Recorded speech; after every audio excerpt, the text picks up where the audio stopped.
Hoy voy a comentar las fastuosas ideas que el inefable Juan Carlos Monedero tiene sobre las películas de Walt Disney. Aquí lo vemos en el programa Dando y Dando de la televisión venezolana, realizando sesudos análisis semióticos. Que aprendan a mirar con unos ojos críticos. Y ahí he traído una película de la Disney que han visto todos los jóvenes y que seguramente no la han visto con lo que hay detrás y con la ideología que está acompañando, que es El Rey León. Ah, sí, claro, la hemos visto. El Rey León, desde el comienzo, no sé si aparece, bueno, primero hay un elemento... Un poquito así para que se pueda ver. Ajá. Hay un elemento radical de monarquía. El Rey León es hijo del león y todos los animales van ordenadamente, sin mezclarse entre ellos, a rendir pleitesía a la... ¿Cómo que van sin mezclarse? Quizás en ese fotograma sí, pero hay muchos otros en los que no. Y en cualquier caso no sé qué importancia puede tener. En la realidad muchos de esos animales se mueven en manada. La metáfora es terrible porque el león se los come.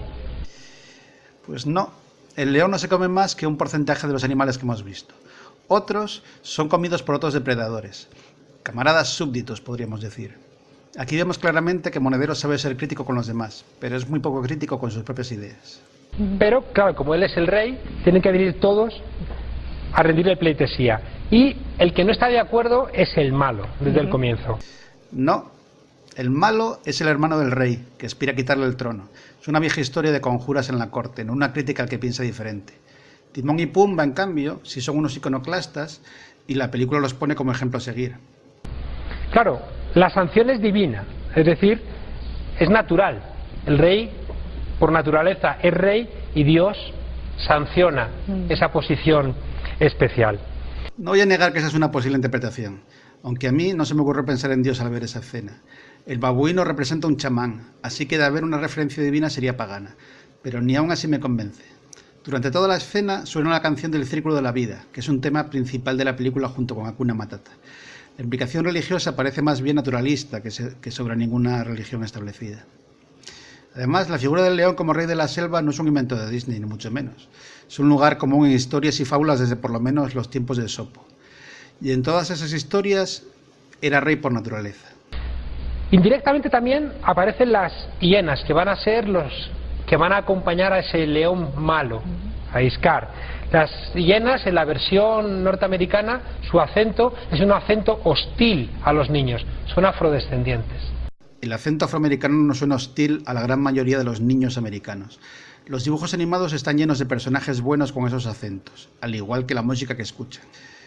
Y además ni siquiera es verdad. De los 3 dobladores, solo Whoopi Goldberg es afrodescendiente, por usar el neologismo chusco de Monedero.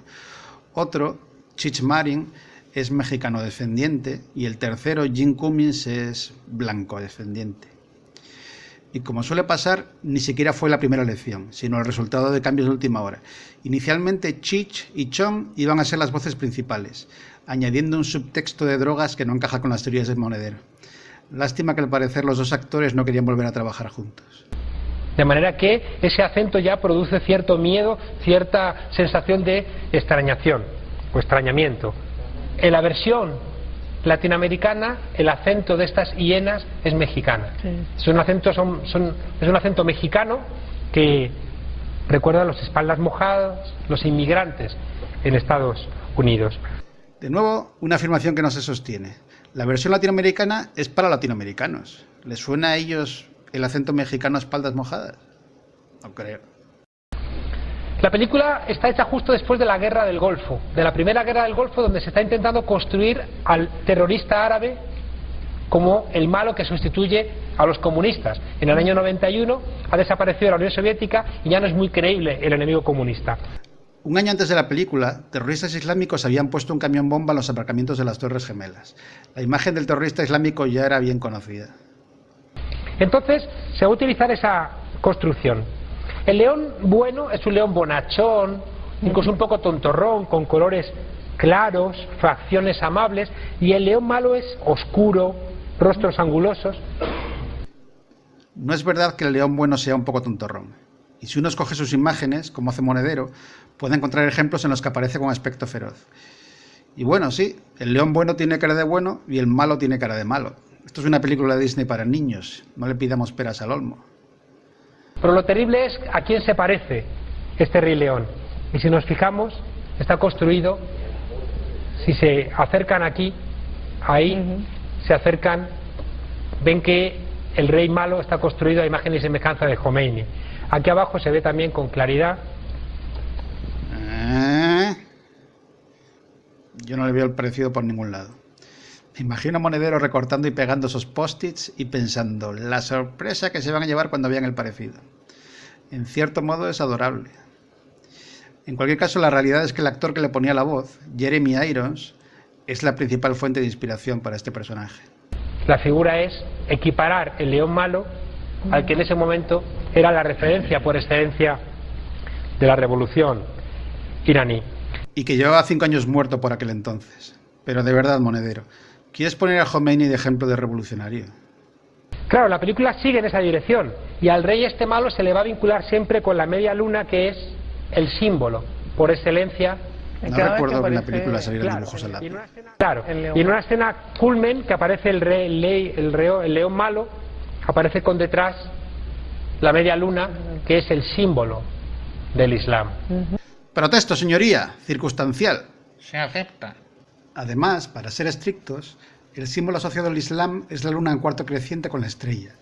La media luna secas aparece, por ejemplo, en la bandera de Carolina del Sur. De manera también quizá más amable pueden aparecer los compañeros del Rey León, que el mensaje que trasladan, ¿qué es? Que la vida es mejor cuanto más tonto eres, desentendido de todo, apolítico, Olvídate de cualquier cosa. Ajá. Y por supuesto acepta de una manera conformista al Rey León, ¿no? Hakuna Matata. No dicen eso exactamente. Pero en cualquier caso, Hakuna Matata no es un invento de Disney. Es una frase real en suajili que significa sin problemas. Esta frase es usada por personas reales en África que Monedero parece considerar tonta. Veamos un ejemplo de uso anterior al Rey León. Hakuna Matata. Entonces, Es la canción. esta factoría Disney, que es la que está trasladando los cuentos a nuestros hijos. Los cuentos que se escuchan en Venezuela, en España, en Irán, no son los cuentos propios de la tradición de cada país, sino son los cuentos de Disney. Los cuentos de Disney son copiados de cuentos de todas partes. De hecho, El Rey León es supuestamente la primera historia original y, como veremos, ni siquiera es así. Y constantemente han ido lanzando esos mensajes, subliminales o más claros. He traído otra imagen de otra película famosa, de Peter Pan, Más vieja, ¿no? más vieja, que coincidía justamente con el macartismo. De aquí se darán cuenta de que indirectamente en una escena de peligro Sí. estaba la hoz, La hoz. y el martillo, Acércalo ahí con la cámara porque ahí donde está la hoz y el Garfio, el martillo, capitán. Sí, para mira. generar cada vez que tú ves la hoz y el martillo una sensación de miedo. Ahí veo una luna atravesada por una espada. Creo que este tiene algo contra Carolina del Sur. Pero en serio, que está muy mal para ver ahí una hoz y un martillo. En la película, al igual que en el libro, Peter Pan y el Capitán Garfield luchan con espadas. ¿Es posible mostrar esa lucha sin que aparezca una imagen como la que muestra Monedero? Yo creo que no. Y quiero recordar que esto no es una conversación de bar entre amigos. Es un profesor universitario hablando de un tema que afirma conocer y que se trae la documentación preparada. La idea de fondo, y esto puede ocurrir, o sea, se puede hacer con cualquier película de Hollywood.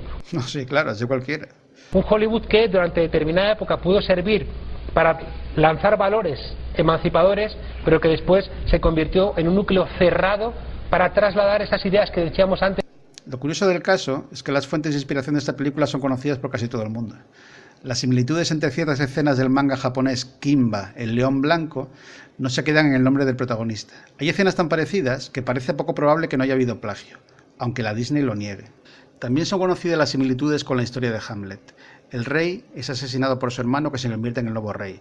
El fantasma del difunto se le aparece a su hijo, el legítimo heredero, instándolo a recuperar el trono. Los propios creadores no niegan esta fuente de inspiración, así como otra, Bambi.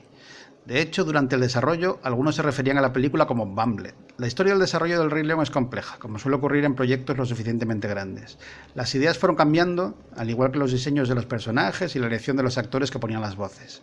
De hecho, fue hecha por el segundo equipo de Disney, ya que el principal estaba trabajando en Pocahontas, que era la principal apuesta de la compañía. La realidad no solo es más compleja de lo que el Monedero, sino también menos oscura y mucho más divertida.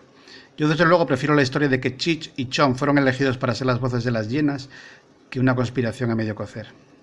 Lo que es preocupante es que un personaje tan poco lúcido se haya convertido en ideólogo de uno de los principales partidos políticos. Y resulta que Aladino, un árabe, va con la kipa judía.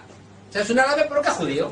Y su chica, que es Yasmín, va vestida siempre de blanco y azul con la bandera de Israel. Está claro que es un fez y no una kipa o kipa. Además, Yasmín no va de los colores de la bandera de Israel, ni aunque los mezcles te salen. Monedero se considera un intelectual, y como tal debería de saber que Aladino no era árabe en la historia original, sino chino. En realidad, toda la historia de Aladino se desarrolla en China, y ni siquiera pertenece a las 1001 noches originales, solo las traducciones occidentales posteriores. Como vemos, Monedero es tan culpable de alterar los cuentos tradicionales como Disney. Tengo que reconocer que a mí no me entusiasman las películas de dibujos de Disney. Ni siquiera cuando era niño me gustaban, aunque creo recordar que solo vi una. Evidentemente Disney representa valores tradicionales americanos. Eso no se le escapa a nadie, yo creo. Pero lo que dice Monedero es algo muy diferente. Él habla de propaganda oculta, de mensajes subliminales y otras chorradas. Y para probar esa afirmación extraordinaria hacen falta pruebas. Jambo, jambo bwana, habari gani? Nzuri sana. Wageni, mwakaribishwa. Kenya yetu, hakuna matata.